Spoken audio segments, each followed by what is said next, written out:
Baik, terima kasih atas kesempatan.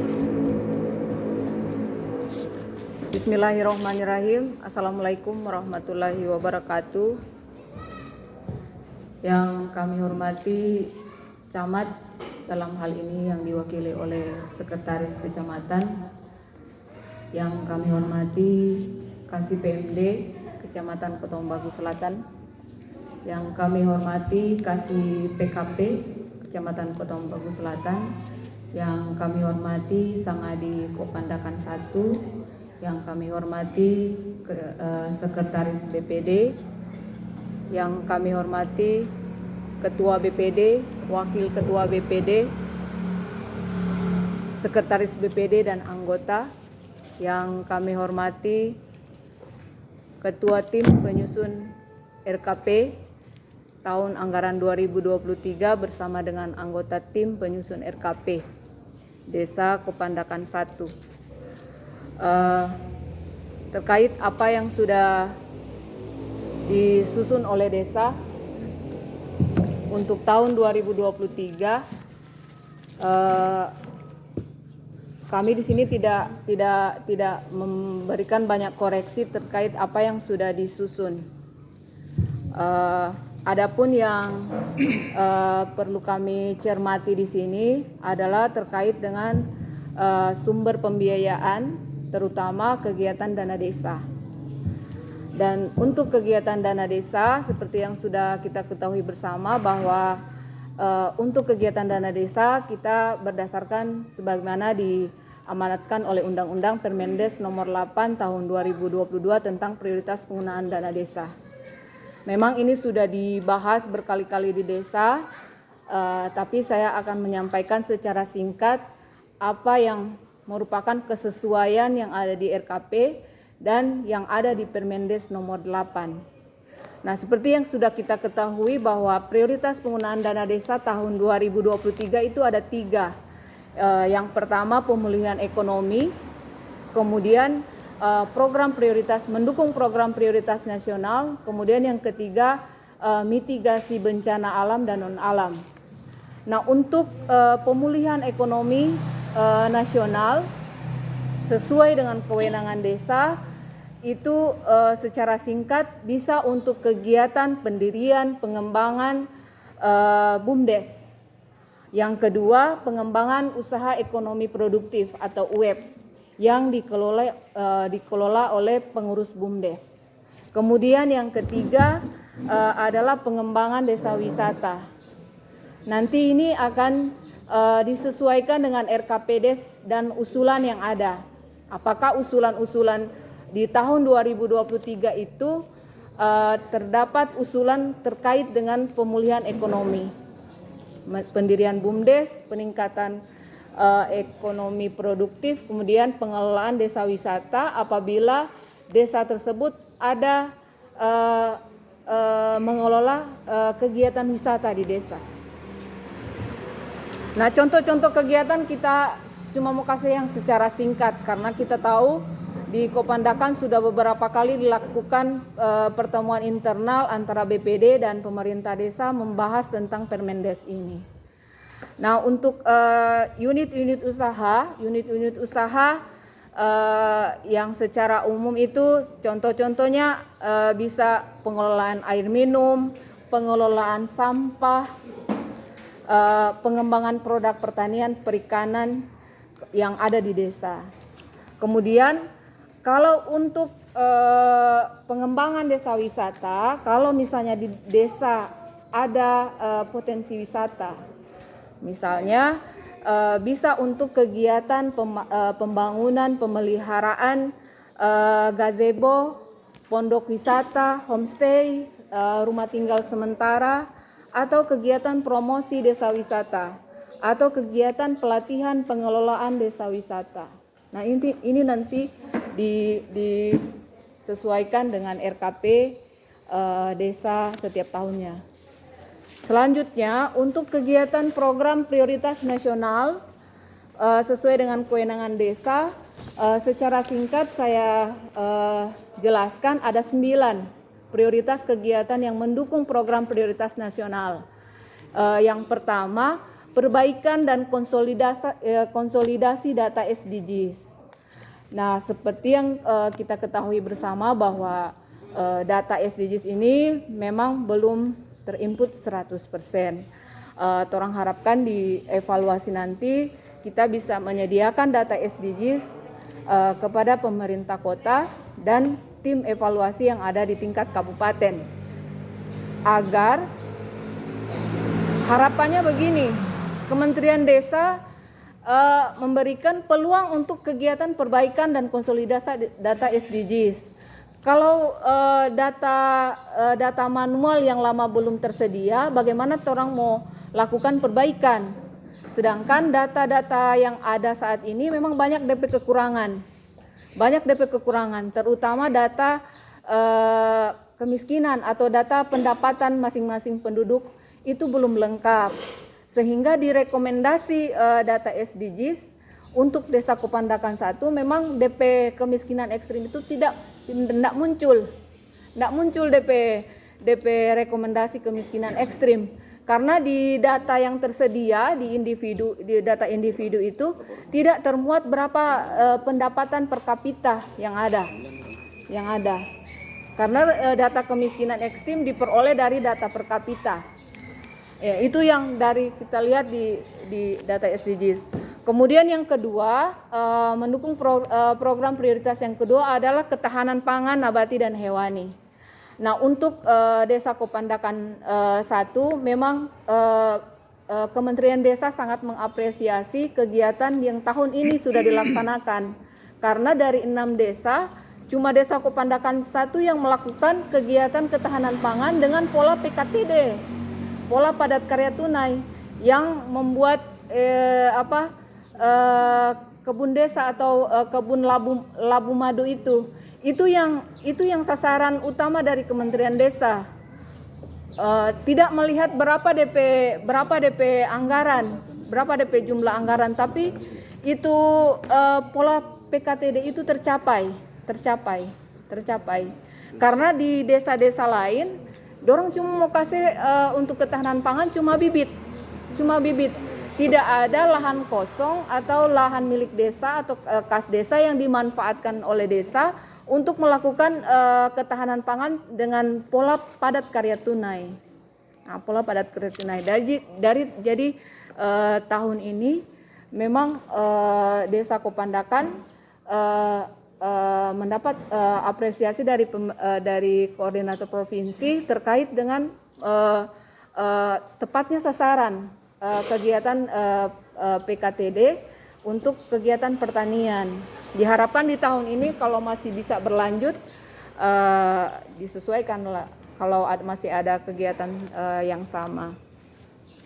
Tentunya untuk kegiatan ketahanan pangan, kalau untuk kegiatan tahun ini memang tahun 2022 memang Kementerian Desa belum ada acuan contoh-contoh kegiatan ketahanan pangan.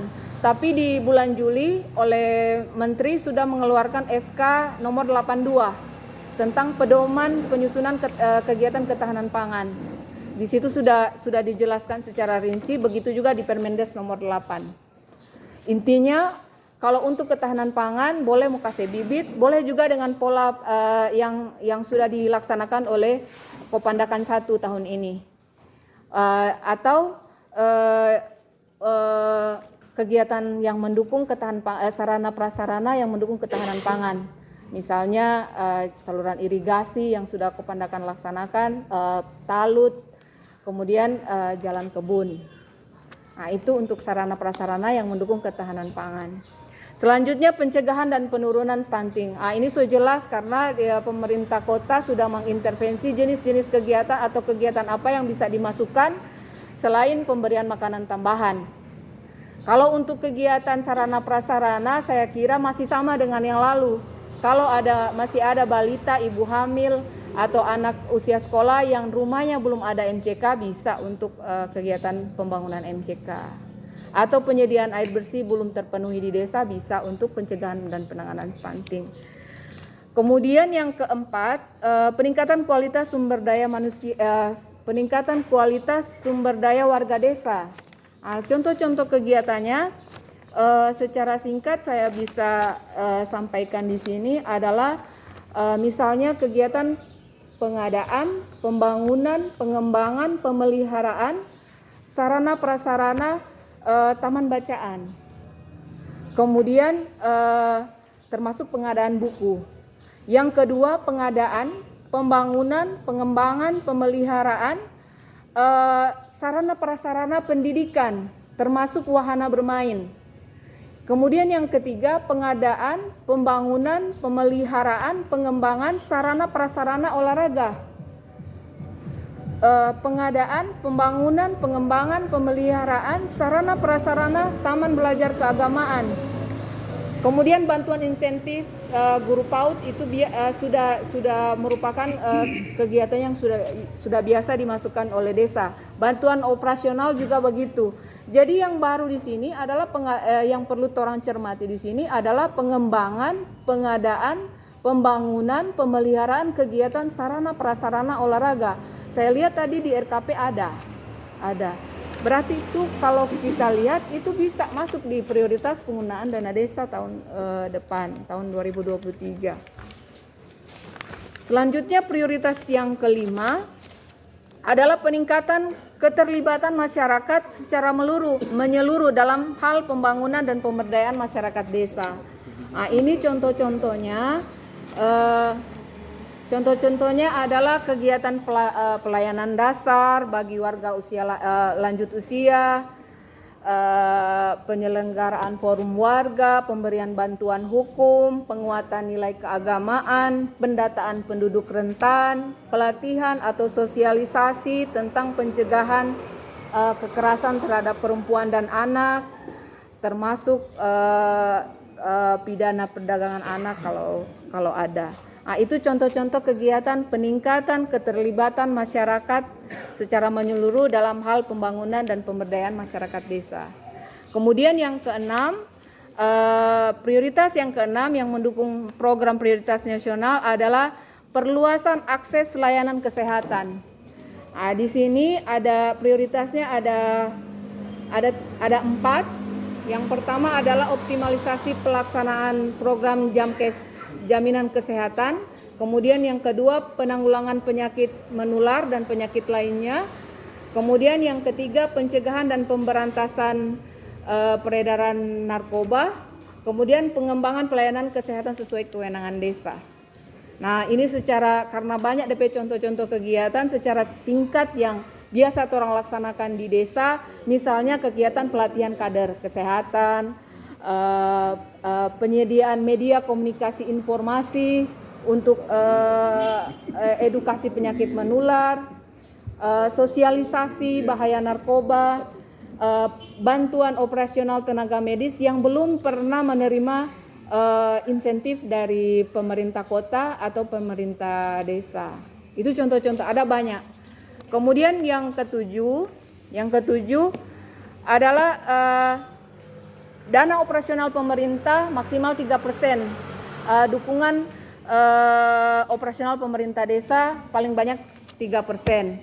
Ada memang ini sudah dibahas di desa, tapi saya bahas sedikit DP contoh kegiatan termasuk biaya koordinasi, artinya membiayai koordinasi pemerintah desa dengan pemerintah desa lainnya atau pemerintah desa yang lain dalam hal kerjasama. Kemudian yang kedua, biaya penanggulangan kerawanan sosial. Contohnya kalau di sini bencana yang menimpa warga desa. Kemudian orang di sini kan tidak ada konflik sosial. Kemudian penanggulangan kemiskinan yang ada di desa. Kemudian kegiatan lainnya termasuk yang 3% itu misalnya kegiatan promosi, kegiatan protokoler, pemberian untuk masyarakat yang berprestasi, kegiatan olahraga sosial, seni, budaya, dan keagamaan, penguatan rasa kebangsaan dan kesatuan, itu dalam bentuk sosialisasi. Kemudian pemberian apresiasi kepada individu atau masyarakat atau orang yang membantu kegiatan pemerintah desa. Itu bisa dimasukkan di 3%. Ada di Permendes nomor 8. Kemudian yang ke-8, karena prioritas Permendes nomor 8 ini mendukung penghapusan kemiskinan ekstrim, maka di Permendes nomor 8 itu penanggulangan kemiskinan terutama kemiskinan ekstrim. Yang pertama itu contoh-contoh kegiatannya penurunan beban pengeluaran dan pemberian bantuan sosial bagi masyarakat miskin atau usia lanjut atau masyarakat yang difabel atau yang berkebutuhan khusus. Kemudian peningkatan pendapatan pemberdayaan usaha mikro kecil dan menengah. Tadi kita lihat ada, tapi DP sumber ADD 50 juta kalau tidak salah. Kemudian penyediaan lapangan pekerjaan melalui pola padat karya tunai. Nah, pola padat karya tunai ini kita bisa sinkronkan dengan kegiatan di ketahanan pangan atau pola padat karya tunai prasarana umum dalam hal pemeliharaan sarana prasarana. Kemudian yang ketiga, di sini masih sama dengan Permendes nomor 11 tahun lalu, meminimalkan wilayah kantong kemiskinan dengan mendekatkan akses layanan dengan membangun jalan desa, jalan akses, jalan desa, kemudian membangun jembatan, kemudian membangun posyandu kalau belum ada posyandu, kemudian membangun poskesdes kalau belum ada poskesdes. Kemudian yang keempat, bantuan RTLH dengan kriteria bertempat di desa, bertempat tinggal di desa, diputuskan dalam musdes siapa penerima bantuan RTLH tersebut, ditetapkan dalam keputusan kepala desa, kemudian diberikan bantuan maksimal 10 juta dalam bentuk material. Itu kriterianya. Ini cuma saran. Karena kan ini bantuan RTLH ini kan cuma dalam bentuk material. Kalau misalnya desa perlu upah, ya bisa dimasukkan sumber lain, misalnya ADD. Torang di sini kan ini cuma saran. Torang di sini kan biasa harus pakai HOK. Kalau mau lewat cuma material juga enggak apa-apa, yang penting dipastikan itu kegiatannya itu bisa dilaksanakan oleh pemanfaat, bisa cepat dia laksanakan dengan catatan yang mau bayar DP BAS dia sendiri. Tapi kalau misalnya desa ada dukungan untuk upah, ya bisa lewat ADD. Kan dana desa kan cuma material, ADD boleh berarti.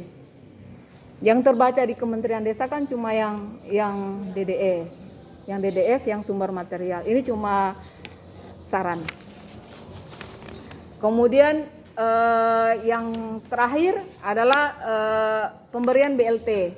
Pemberian BLT maksimal 25% dengan kriteria ada 4 itu, mungkin ini sudah dibahas di desa, keluarga miskin yang bernomisili di desa, kemudian keluarga yang terdapat anggota keluarga yang punya penyakit kronis, kemudian yang ketiga keluarga tunggal yang tinggal sendiri dan sudah lanjut usia, kemudian keluarga kurang mampu yang memiliki kebutuhan khusus atau difabel. Itu kriteria untuk penerima BLT. Nah, karena alokasi dana desa tahun 2023 ini sampai saat ini belum ada, mungkin untuk penentuan calon penerima manfaat untuk penerima BLT nanti orang menunggu petunjuk dari Pemkot atau dari provinsi, apakah menunggu pagu indikatif dana desa tahun 2023. Mudah-mudahan di bulan Desember itu ada, sehingga desa sudah bisa menyelenggarakan musyawarah desa penetapan calon penerima BLT maksimal 25%. Nah, untuk penentuan berapa persentase itu kalau bisa itu menggunakan data yang ada di masing-masing RT.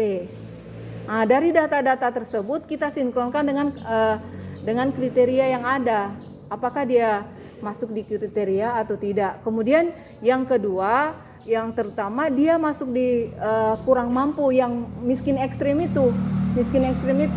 Nah, kalau saya lihat di hasil Zoom meeting Kementerian Desa dengan pemerintah daerah dan tim pendamping profesional seluruh Indonesia bahwa untuk dasar kemiskinan ekstrim itu yang sudah termasuk tadi, keluarga miskin yang berdomisili di desa, orang yang sudah lanjut usia dan kurang mampu, orang yang cuma tinggal sendiri dan DP sumber pendapatan itu cuma sedikit. Kalau kita lihat di situ, orang ambil 1,99 dolar. Jadi kalau mau kasih konversi ke rupiah, dia per hari itu dia cuma dapat 30.000. Dia mau baharian cuma dapat 30.000. Kalau mau kasih kali dalam 1 bulan, kalau DP kerja 1 bulan itu cuma 20 hari, ya kira-kira DP pendapatan itu kurang lebih 620.000. Itu dang kalau dari hasil yang di-share di grup-grup yang ada di Kementerian Desa. Jadi pelaku yang ada di desa boleh mau cek itu pendapatan masing-masing calon penerima manfaat BLT. Kemudian yang terakhir, karena tahun ini ada pemeriksaan BPK yang orang perlu juga perhatikan adalah temuan tahun lalu terdapat masyarakat yang sudah punya usaha ternyata. Kemudian janda atau duda yang belum lanjut usia dan punya usaha ternyata. Baru yang ketiga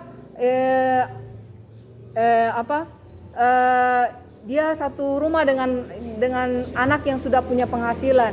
Nah, itu hasil temuan dari BPK. Memang desa boleh mau berargumentasi terhadap itu. Tapi yang perlu terang perhatikan itu, ternyata hasil dari temuan BPK itu ada beberapa kelompok penerima manfaat BLT ternyata dia punya usaha. Dan waktu itu kalau tidak salah direkomendasi oleh BPK untuk diganti. Nah, itu yang perlu dicermati dalam hal penetapan calon penerima BLT tahun 2023. Kemudian yang terakhir, mitigasi bencana alam dan non alam. Itu sudah jelas kalau mitigasi bencana alam dikhususkan pada desa yang rawan bencana alam.